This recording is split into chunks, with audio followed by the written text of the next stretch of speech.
Okay, welcome everyone. After the little incident we had this afternoon, is everyone back in the flow? Okay, you're going to prove this to me, please, because you can say yes, but I want to see it. So let's make a flow from the beginning to the end, right? We go, whoa!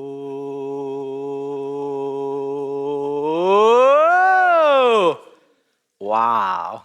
Yeah, you're perfectly back in flow. Now I believe it. Welcome. So it's already almost 5 o'clock, so it's good to reanimate the senses. My name is Peter. I'm a gray-haired guy, so senior software engineer with my daily hands in the dirt. That's what I try at least as much as possible. You see me on stage. I'm also a trainer at the CD Academy, where I help mostly Kotlin developers in all stages of their Kotlin journey, being beginner, intermediate, or advanced.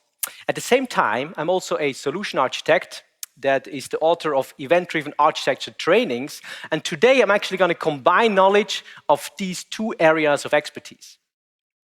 Enough about me, a little bit more about you. So, who of you is a Kotlin backend developer? That's most of you, that's what I also would have expected. So you're in the right talk, I guess. Who of you has done reactive programming? That's already a bit less, but quite a few. Who has used reactive streams?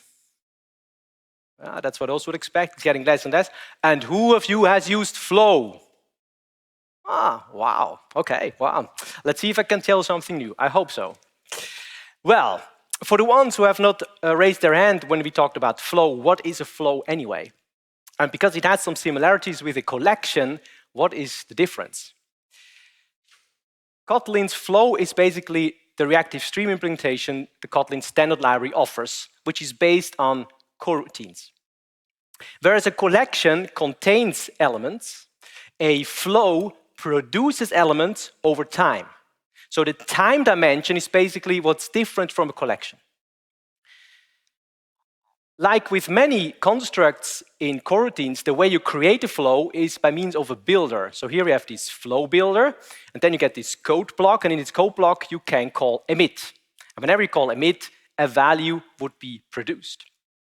The nice thing about this flow builder is that we have disposal over a coroutine scope, so we can call asynchronous methods within my code, my flow builder. So I can do all kind of weird stuff. I could even run something infinitely. Whenever I call emit, the flow will produce an element.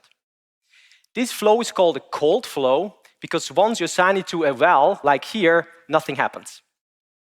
It needs to be triggered to start up.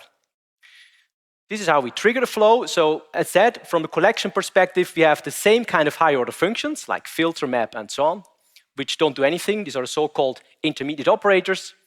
But then, when you trigger this terminal operator, the whole thing starts to flow.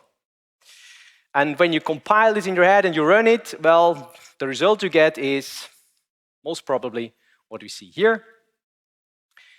Grow with the flow. And it takes 1 minute because we have this delay of 1 second. So far, so good. How can this maybe amazing primitive be a game changer for a business, right? That's quite a mouthful. In order to answer these questions, I have to make a little detour, which starts with a story of a very small team, of which I have the honor to be a team lead of, which has to manage quite a bit of software. So we have about 80 plus microservices, modules, depending on how you look at it. Our quest is to handle more and more software with the same amount of people. That's our implicit quest. And it's quite interesting that when you have such a quest, you impose interesting constraints on your development process. So one of the recipes we use is, first of all, relentless automation. So we automate our performance tests. We even automate our chaos monkey tests. So everything that could possibly be automated is automated. And at the same time, we strive for minimal accidental complexity. As you might know, in a project you have so-called essential complexity. That's the complexity needed for your business domain. And if you don't watch out, you will accumulate quite a bit of accidental complexity, which is just in your way, right? And we try to scribble away much of that, as much as possible of that. That's for one reason why we use Kotlin, and that's also why we made certain choices that actually lower this bar as much as possible. The domain this particular company is in telecom. That's nice because due to its common nature, you can easily relate to it. And the use case where this game-changing solution was manifest has to do with making phone calls. Basically, the data that is related to making phone calls. So what actually happens when you make a phone call? Have you ever thought about that? Crazy thought, right? So let's say Jack wants to call Lucy. He dials a number, then he's registered on his network operator's network. He'll get to some data center of this operator. Then he would look up the number of Lucy and figure out, oh yeah, Lucy's number lives on network provider B. It would forward this call, and the network provider B would make Lucy's call ring. If Lucy tries to call Jack, guess what? The exact same thing happened, right? So there is a lookup somewhere in the network provider B data center, which would reroute request to network provider A, and then eventually call Jack. So from a data perspective, at least that's the way it's organized in the Netherlands, you see that all these providers have to have the same routing table information. Otherwise, routing phone calls will eventually fail. And when you want to call police or maybe a hospital, you're in trouble. So this is serious business. This is basically the association I'm working for comes in. We, so to say, maintain the master of this data. The question, of course, is how does this data get from us to the others? Well, there are two ways, right? So you could fetch the data when you need it, do some REST call or something like that, or alternative, we could replicate the data.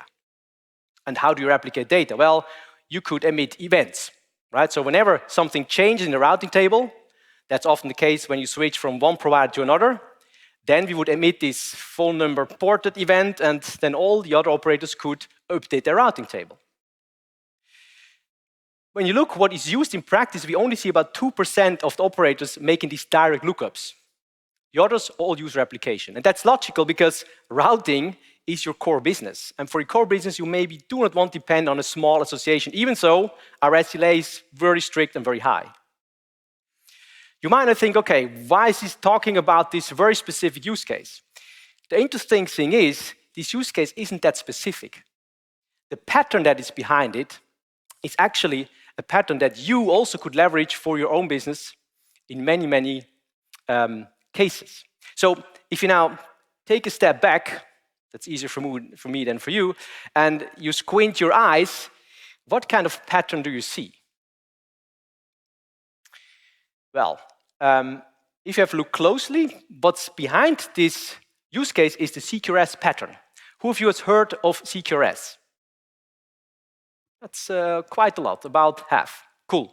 For the ones who have not heard of it, when you don't have CQRS, this is what you have, right? You have some domain model that has to facilitate the writes and the reads.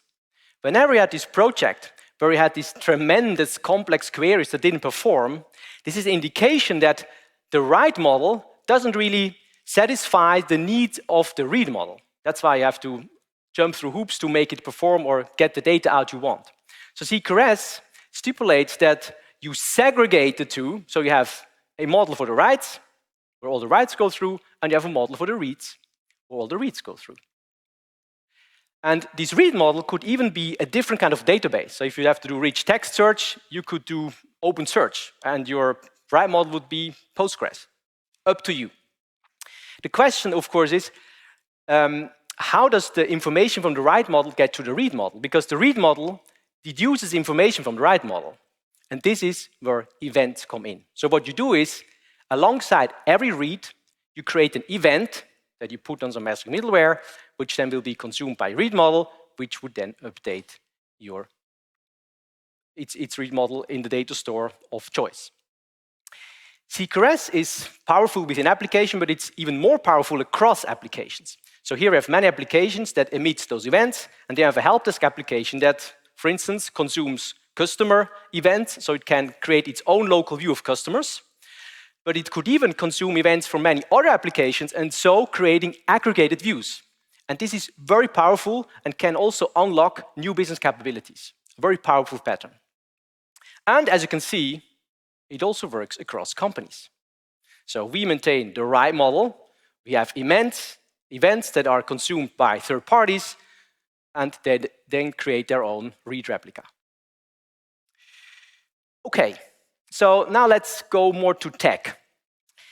In the CQRS pattern I showed you, you had a messaging middleware that was responsible for making these events flow from the write model to the read model. But when you have third parties, how do you connect them to your messaging middleware? Okay, because that probably doesn't go so well together. So let's try it, right? So let's just have some messaging middleware, then some VPN to our third parties. There are multiple, of course. And this is how you would then make your events published to these third parties. But that's a cumbersome solution because, first of all, you get a very tight coupling to your messaging middleware. So if it's today Kafka, maybe 5 years something else. And if you try to phase that out, that's a major nightmare scenario because you have to contact all those parties.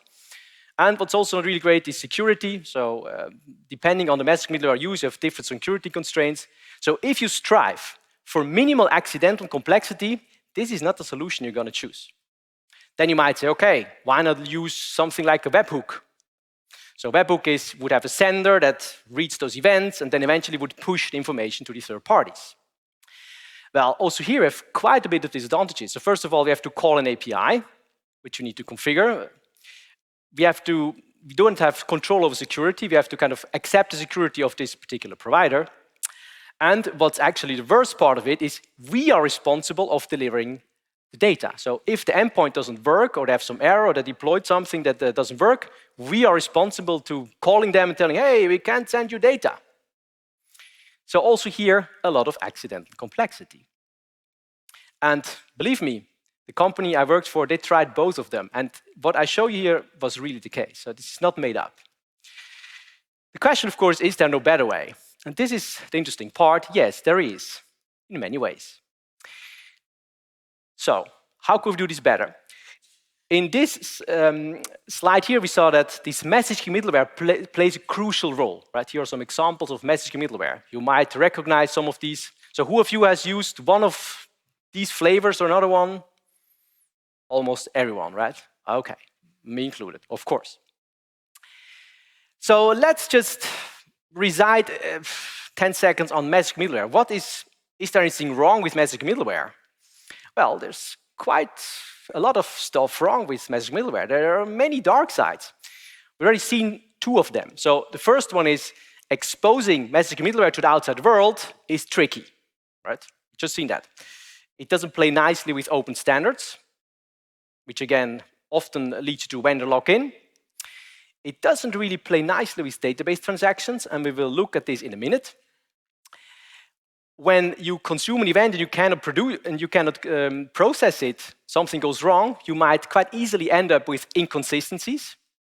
So rereading data is a hard thing, except if you use more modern solutions like the Kafkas, the Pulsars, and so on.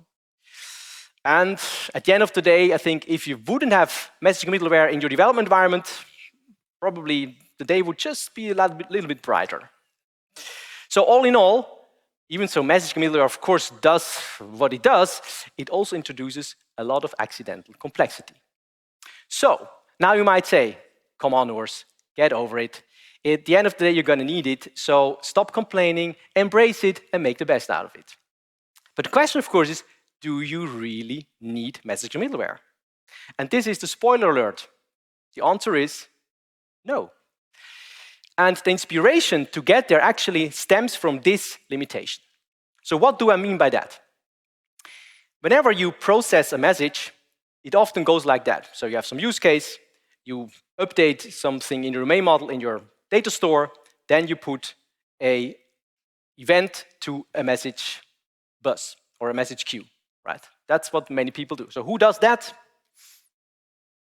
Yeah, quite a few. Okay. Sorry to say that this is an anti-pattern.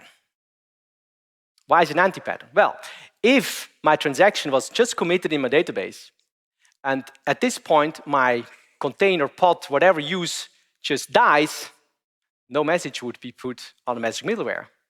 And then you're inconsistent. If you can live with inconsistency, okay. But most of the time, we don't want inconsistencies. So, sorry, anti-pattern. The good news is there is there are other patterns that solve this problem, which is actually a combination of patterns. It's the transactional outbox pattern combined with the polling publisher pattern. So what does this all mean?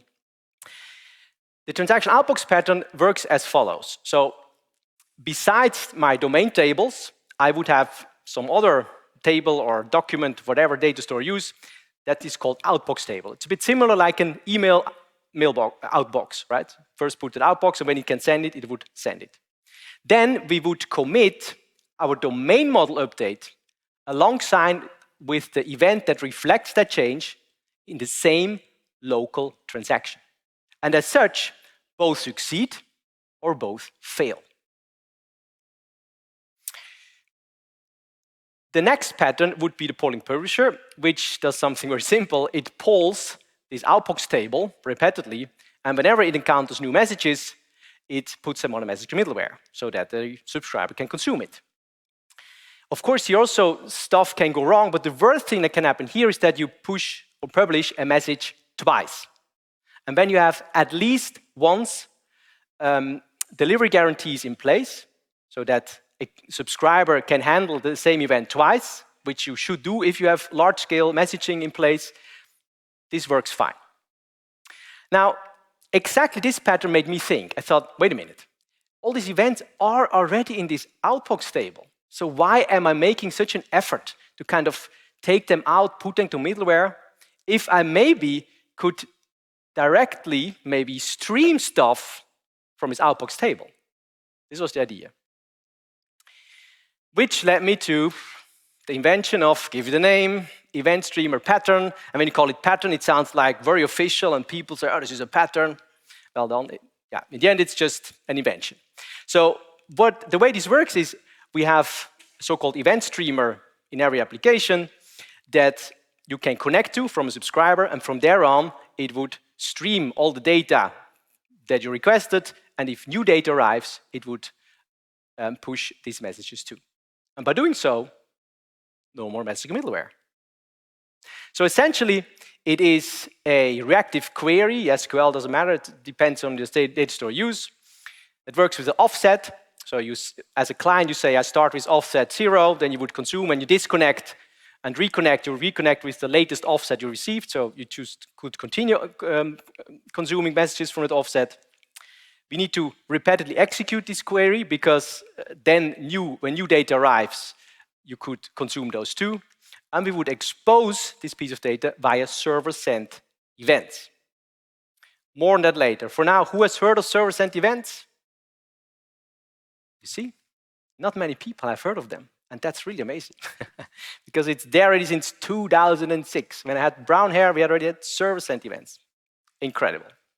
And this is what we're going to build today, to show you that with a few lines on code, we can actually remove messaging middleware and still have impressive capabilities using, of course, this beautiful primitive, which is Kotlin Flow.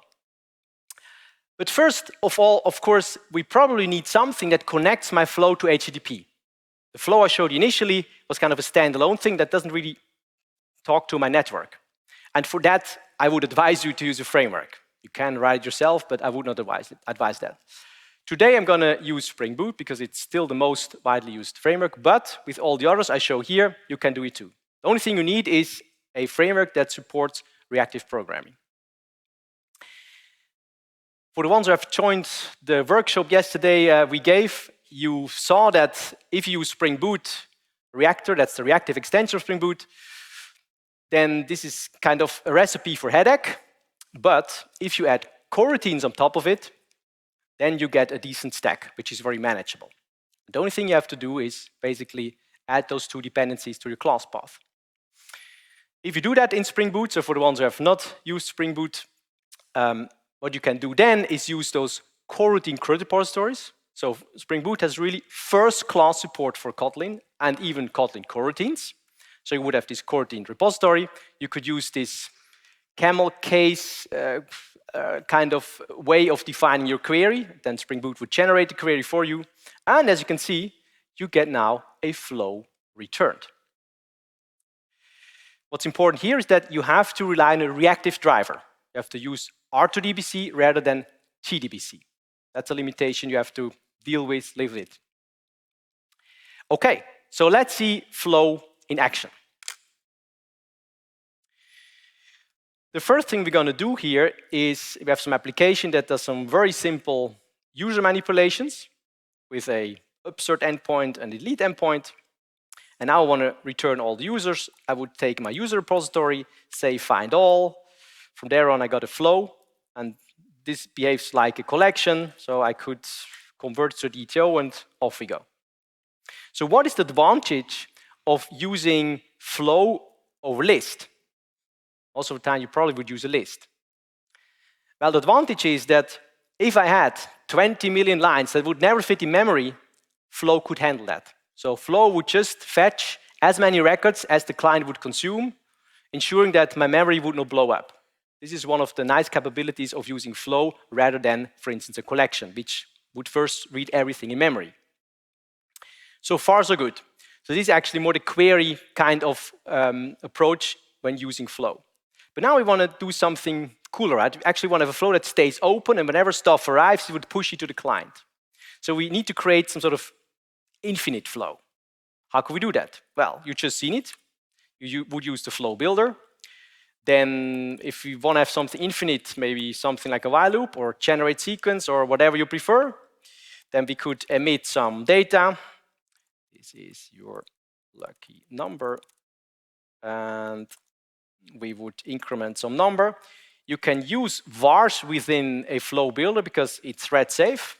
I don't, not such a fan of vars, but here, well, it does the job. Then we probably do a little delay here. Otherwise, it's produced these values too fast.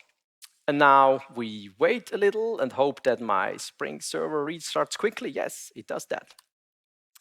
And now we can actually call this endpoint and see what happens. I intentionally use curl today because when curl can do it, every programming language out there can do it too, right? So, what happens if we hit that endpoint? You see, it generates lucky numbers. Numbets. That's a variation of lucky number. The type of connection I get is text, plain as content, but this one is interesting. It's simply chunked encoding. So if you would download a terabyte file, you also would get chunked encoding. And this connection now just stays open forever till it hits the integer max, and then you would start and min again, and so on and so on.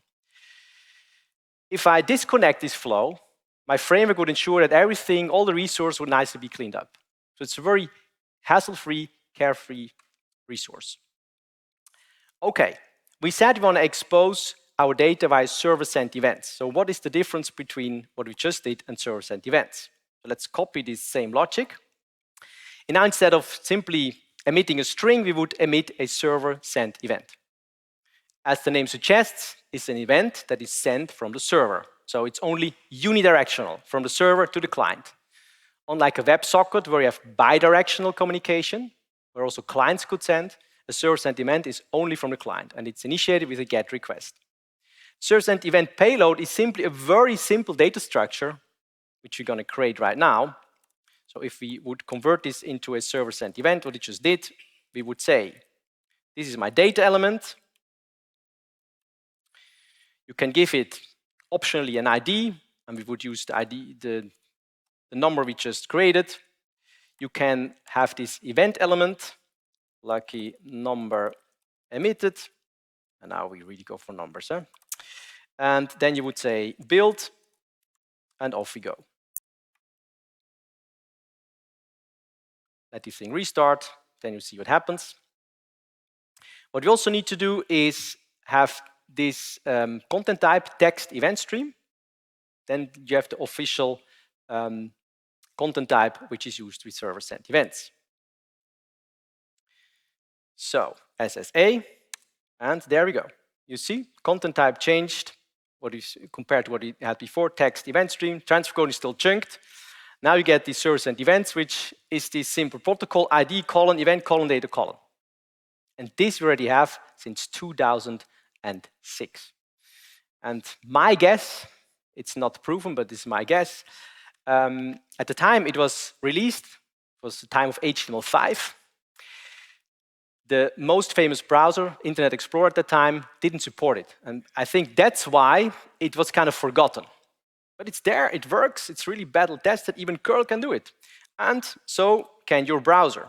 So if I would put this in my browser, it would work. But of course, seeing is believing. Chrome at least can handle server-sent events. Okay, so far so good. But of course, we now want to create a serious solution where we like to replicate not phone number data because that's too specific, but a use case I said that is probably also more applicable for you is like user information. So I have here some user domain. This is my user with some attributes, and I would like all changes on the users be reflected by events. These are my events, upserted and deleted. And these events I want to put to my event table. That's what we just saw in this event streamer pattern, and then have a stream that delivers them. So the first thing I have to do is create an event alongside my domain model update in the same transaction. Remember, that was the first thing we had to do in this outbox pattern. That's what we're gonna program right now. So here I have my event repository, and I would simply save my upserted event, for which I already created an extension method. And as you can see now, I save my domain model change alongside with the event in the same transaction. The same we're going to do with our delete endpoint, user to delete the event. And now our event table is getting filled. That's not very spectacular, but that's still what you really need to make the second part, which is a bit more spectacular.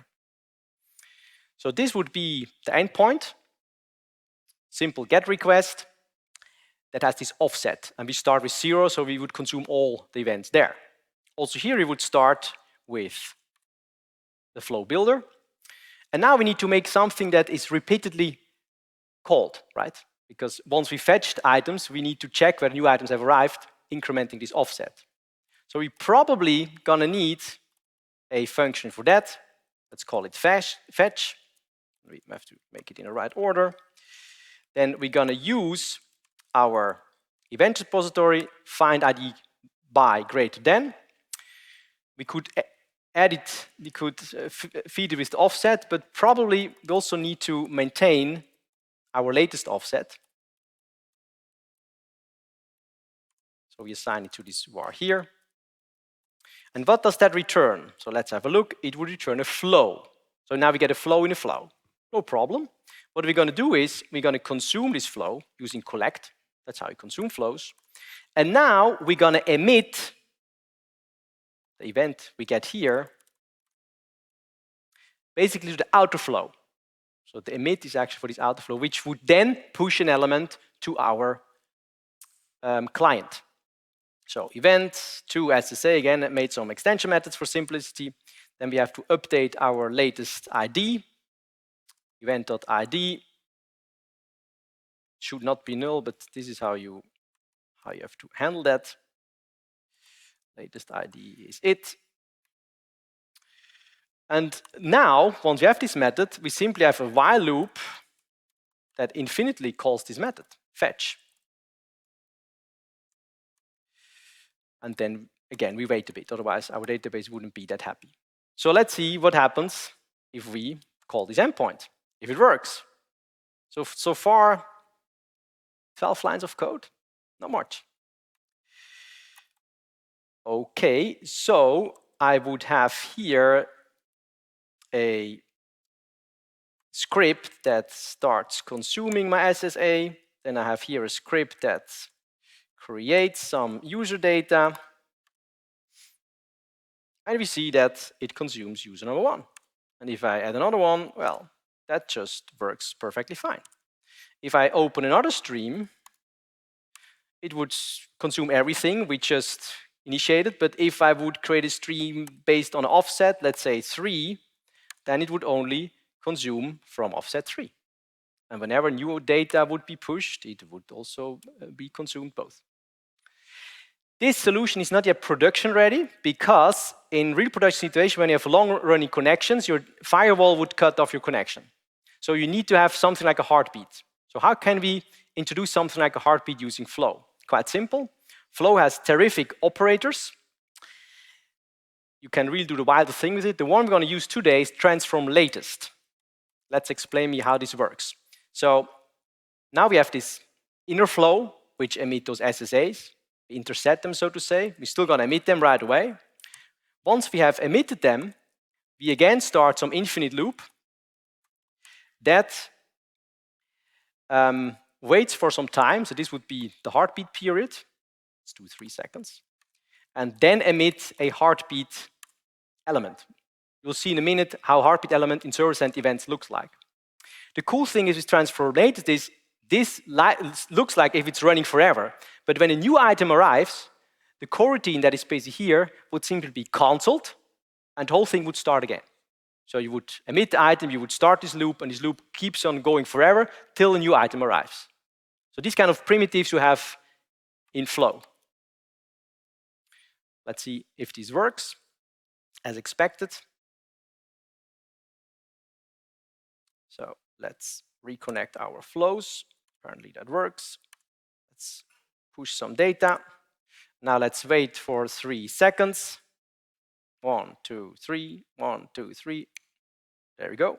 And we need another one because this one was listening of offset 3. Now offset 3 also kicks in. And if we wait 1, 2, 3 pats, we get our heartbeat. Okay, so far so good. Sometimes you don't have the luxury to use a reactive stack. So in that case, also have good news. If you have a blocking API, so you're, for instance, stuck with GDBC, what you can do is use a so-called callback flow. That's a lot of code. It's just really copy-pasted from what we use in production. The point here is that you use this trisend blocking, so you can even stream data when you have blocking APIs, only blocking APIs at your disposal. The only thing that is important here is that you have to run this flow on a dedicated dispatcher. If you are in a non-virtual thread environment, this would be dispatchers.io, the standard. If you're in a virtual thread environment, I would advise you to use a virtual thread dispatcher. What I don't like about this solution is the following. We now have all these streams, and say we have 200. All these 200 streams would have this while loop where they poll the database for new items, right? So 200 streams polling your database like crazy doesn't really sound like a scalable solution. So how could we do better? Well, this is actually where the hot flow, which we haven't talked about yet, could play a crucial and cool role. So the way we implement this in the end is that we now have per node, so per container, a single poller, which would poll this outbox table. And then whenever it sees new items have arrived, would emit a notification to a hot flow. More on that in a minute. These streams would listen to this hot flow, and depending on their state they're in, they can decide whether they have to fetch or not. So by doing so, we ensure that the streams only fetch if they really have to fetch data. Make this way more efficient, also resource efficient and scalable. Okay, so what is the difference between a cold flow and a hot flow? Well, we've seen in a cold flow you have one collector and one emitter. And the emitter doesn't do anything until a collector starts collecting, right? The collector really triggers the whole flow. Hot flows work different. They can have multiple collectors and multiple emitters. So whereas in the cold flow, you only could emit in the builder method we've seen, so you have this flow builder and then emit, you couldn't kind of emit from the outside, from the well we assigned this flow to. Not in shared flows. In shared flows, or in these mutable flows, you're able to do that. There are two flavors. You have the StateFlow and the shared flow. The StateFlow is a simple kind of shared flow which only contains one item, this latest state, so to say. It requires an initial value, and this state would then be available for all the collectors. If a collector misses one state in between, that's kind of something you would have accept with this implementation. If you want a collector to consume every element, you would have to use a shared flow, which has a buffer of items. The amount of items you buffer is up to you. Also here, no initial value would be required. So for our solution, it was kind of evident that we go for the shared flow. So let's look at an example of shared flow. Here we create a shared flow. Then we have this replay parameter that actually says how many items we would like to have buffered. Then we create some collector in a different coroutine. So it doesn't block our flow because collect is a suspend method, would kind of halt execution. We delay a bit so the whole thing can start up, and then we start the meeting. What do you think will happen? Well, it would be consumed, right? Then we emit another one, it would be consumed. Now, we actually initiate another collector. What happens now? Well, we've buffered one item, so I would expect this second collector to consume the buffered item, which is rabot. Let's see if it does that. It does that. And if I have another emit, well, both flows would consume them. Both collectors would consume them. So let's put hot flow in our implementation to make our solution even scalable. For that, I use some prefab code because I'm really not going to type this. So what happens here is I have a scheduler that runs every second. This is the single polar we have per instance. He would periodically, as every second, call this method to figure out whether new events have arrived. When new events have arrived, this event added notification would be emitted to our mutable shared flow. So if my server-sent event flow could now listen to the notification of the mutable flow, we actually get rid of the inefficiency we introduced here with this while loop. So what we would do is first we would simply fetch all the items that are there. These we have to do anyway, but once they are fetched, apparently no new items are there, we would start listening to our shared flow. And whenever an item arrives, we would fetch. Here you could do much more fancy thing. That's what we do in our real production solution. Depending on the data of this notification, we can decide, is this stream really interested in this data? And if yes, we would fetch and otherwise not. So you have a lot of possibilities here. Let's see if it works. And if it works, I think we're ready with not so many lines. 15 lines maybe? 15 lines to kill your messaging middleware. It's hopefully restarted. No, it's not. Now it is. Sometimes it takes a while. There it is. So if I emit some users, he has offset 3, right? So apparently it works as is. Our heartbeat still works. If I remove a user, that's what I also can do, is -6, then I would get this deleted event. I update one, well, would get the same user again, and so on and so on. So now I've actually built a solution where you can replicate user data across every boundary you can imagine. Okay, so for us, this really has played a crucial role to minimize accidental complexity. The way it works as follows. So we have our simple API gateway, which we'll use for our clients to do a GET request. Once they make this GET request, they can consume our events, which we will push once they become available. And this has so many advantages. It's really surprising. So first of all, no messaging middleware. So no updates, no learning curve, no transaction headache, just no messaging middleware. Second, it takes them about 5 minutes to connect to our service. In the early days, it took them months. Now it takes them 5 minutes because they already do stuff with our API gateway anyway, so it's just another GET request for them. What's also really cool is that it's fully based on open standards. So we also do not have to have a different description format like which you have with messaging middleware. They have some registries, but they often have their own kind of metadata format, how they describe the services. What we have simply can lift on OpenAPI documentation generation. So Swagger files will accept this approach. Second, if the client kind of messes up stuff, he simply could reread data with a lower offset. It's really up to him. He does what he wants. We don't care about it. We have automatically our consistent guarantees as long as we save our domain model update with the event in the same transaction, which is really easy peasy.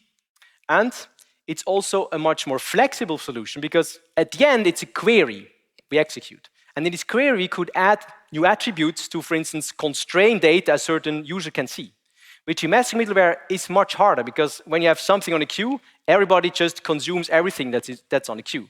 But here we can really tailor what a consumer can consume depending on whatever reasons you want to give to it, security or attributes he puts in his query. Very flexible. Remember in the beginnings, I talked about that we also offer a service for this routing table, which 2% of the clients of this association is using. This service has an uptime of 99.95% and a latency of 25 milliseconds. That's quite challenging. This means that our service can be down for 5 hours a year. So you really have to watch out what you're doing.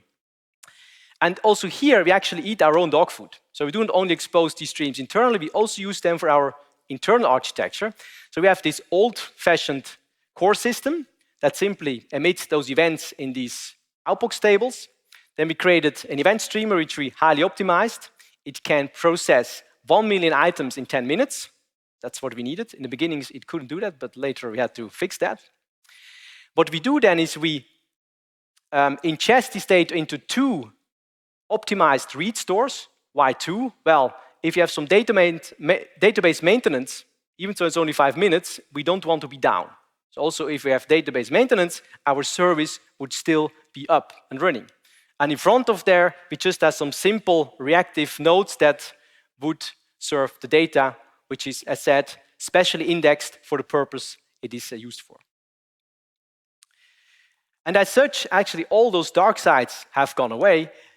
We could reduce messaging middleware to the size of a library. So we just kind of pop in a library in our applications that uses this flow stuff, and it just works out of the box.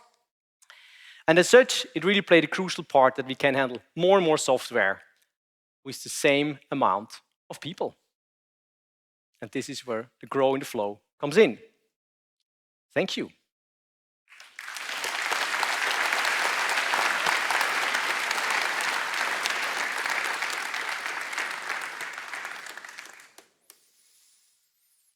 Yeah, we have 2 minutes left for questions. You also can come here and ask questions, up to you. If there are pressing questions, let's try it. Thank you. So if you make a call to the database, and the database has got, say, 100 million rows in there, and you say, get everything greater than 0, is it going to bring back all 100 million, or does it bring back 1, or does it bring back 10,000? I'm just thinking about the impact on the database. Okay, so this is the beautiful thing about reactive drivers. Reactive drivers take care of that. They just would fetch as much data as the consumer can consume, always using a buffer size. You can configure that. I don't know how many there are. There will be some amount in, of course, the same transaction. And by doing so, you can basically serve millions and hundreds of millions of data within the same stream. And the reactive driver just does that for you. There's no effort for you involved with that. Oh yeah, there's a question also, yeah.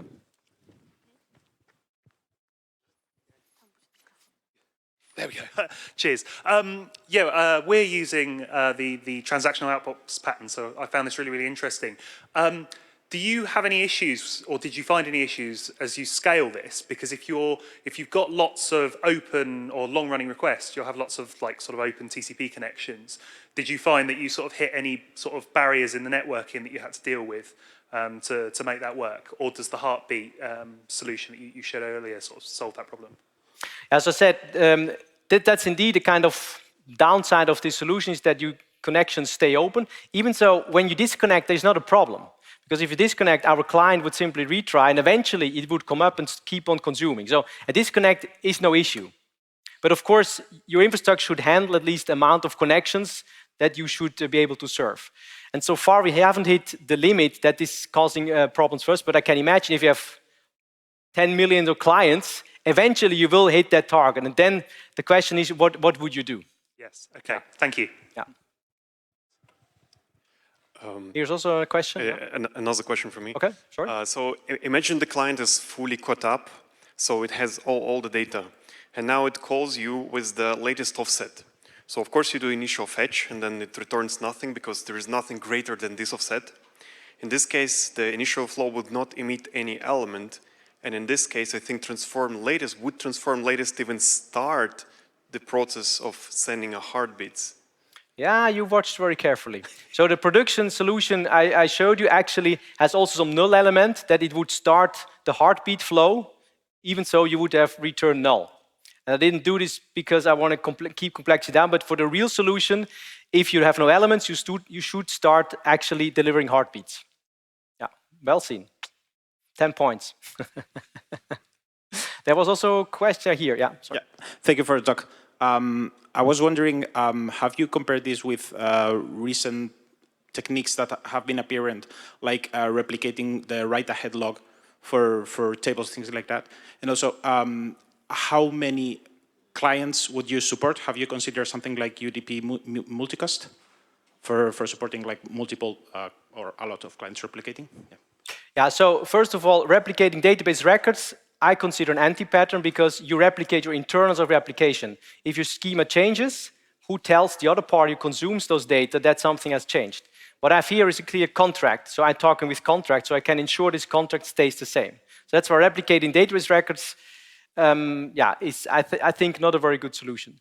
And the multicast, as said so far, you have the web, and you have to play with the capabilities the web offers. And so far, we have not had the need to use something like that to make this work. Yeah. Cool. Thank you so much.